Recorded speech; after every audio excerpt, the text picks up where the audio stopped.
मुंबईत कोस्टल रोडवरील म्युझिकल रोडच्या प्रयोगावर मनसेच्या अमित ठाकरेंनी पोस्ट केली आहे। मुंबईकरांना खरंच याची गरज आहे का अशी विचारणा अमित ठाकरेंनी केली आहे आणि काही वाजवायचंच होतं तर मग आपल्या मराठी मातीतलं गाणं का नाही निवडलं असाही प्रश्न अमित ठाकरेंनी उपस्थित केला। बच्चू कडूंनी भाजपवर टीका केली आहे। लोक भाजपकडे नेहमी संशयाने पाहतात। भाजपसोबत न दोस्ती ठेवलेलीच बरी आणि न दुश्मनी ठेवलेली बरी असा खोचक टोला बच्चू कडूंनी भाजपला लगावला।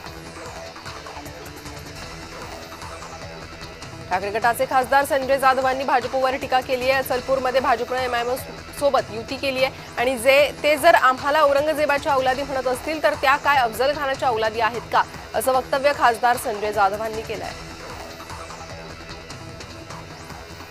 कोल्हापूरमध्ये वंचित बहुजन आघाडीनं आंदोलन केलं। एप्स्टीन फाईलमध्ये प्रधानमंत्री मोदींच्या नावाचा उल्लेख आला, त्याचं स्पष्टीकरण केंद्र सरकारनं जाहीर करावं अशी मागणी वंचितनं केली आहे। राष्ट्रवादीच्या विलिनीकरणावर चर्चा सुरू होत्या पण आता दादाच नाहीत तर यावर काय बोलणार अशी प्रतिक्रिया खासदार सुप्रिया सुळेंनी दिली आहे।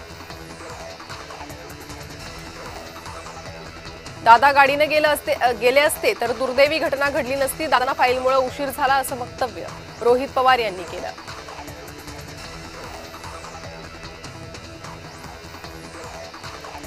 ज्यांना धोतर नेसता येत नाही त्यांनी आम्हाला शिकवू नये नाव न घेता संजय राऊतांनी भगतसिंह कोश्यारींना टोला लगावलाय।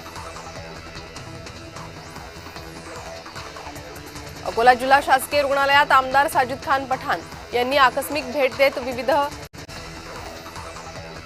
विभागांची पाहणी केलेली आहे। तर यावेळी त्यांनी रुग्णालयातील भोजनालयात जाऊन रुग्णांना दिल्या जाणाऱ्या जेवणाची प्रत्यक्ष चाचणी घेत पोळी भाजीचा आस्वाद घेतला। या पाहणी दरम्यान त्यांच्यासोबत जिल्हा सामान्य रुग्णालयाचे अधिष्ठाता सोनोने तसेच वैद्यकीय अधीक्षक शिरसाम हे उपस्थित होते। मुंबईतील सर्व महत्त्वाची प्रलंबित कामे पावसाळ्यापूर्वी पूर्ण करा। कामचुकारपणा करणाऱ्या कंत्राटदारांना ब्लॅकलिस्ट करा असे आदेश एकनाथ शिंदेंनी जिल्हा नियोजन बैठकीत दिले। आता दोन्ही राष्ट्रवादीचं विलिनीकरण होईल असं वाटत नाही असं वक्तव्य शिवसेना नेते संजय शिरसाट यांनी केलंय।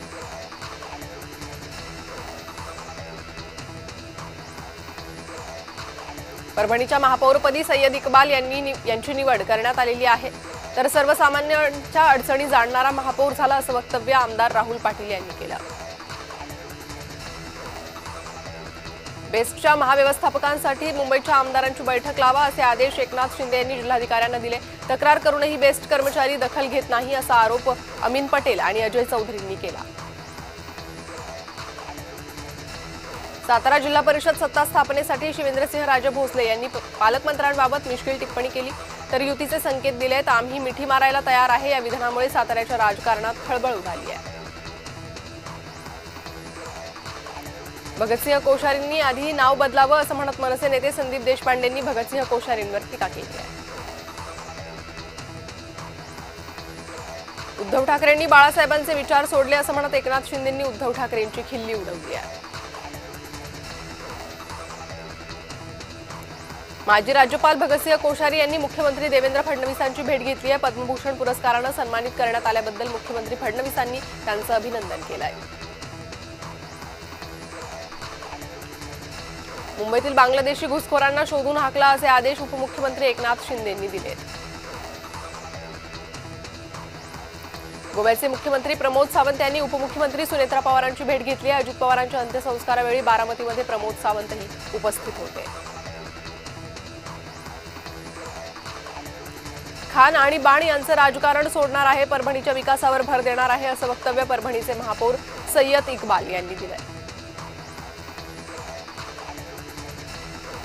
रायगडमधील शिवसेनेच्या आमदारांनी मुख्यमंत्री देवेंद्र फडणवीसांची भेट घेतली आहे। रायगड जिल्हा परिषदेच्या सत्ता स्थापनेच्या हालचालींना वेग आलाय। दक्षिण रायगडमध्ये शिवसेनेला तर उत्तर रायगडमध्ये भाजपने सर्वाधिक जागा मिळवल्या आहेत।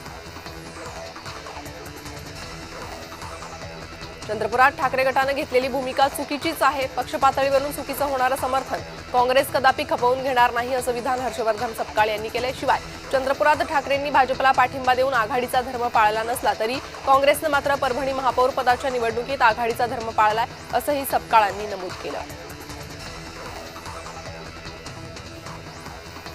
महापौर रितू तावडे यांनी मुख्यमंत्री देवेंद्र फडणवीसांची भेट घेतली आहे। महापौर पदभार स्वीकारल्यानंतर वर्षा निवासस्थानी त्यांनी भेट घेतली।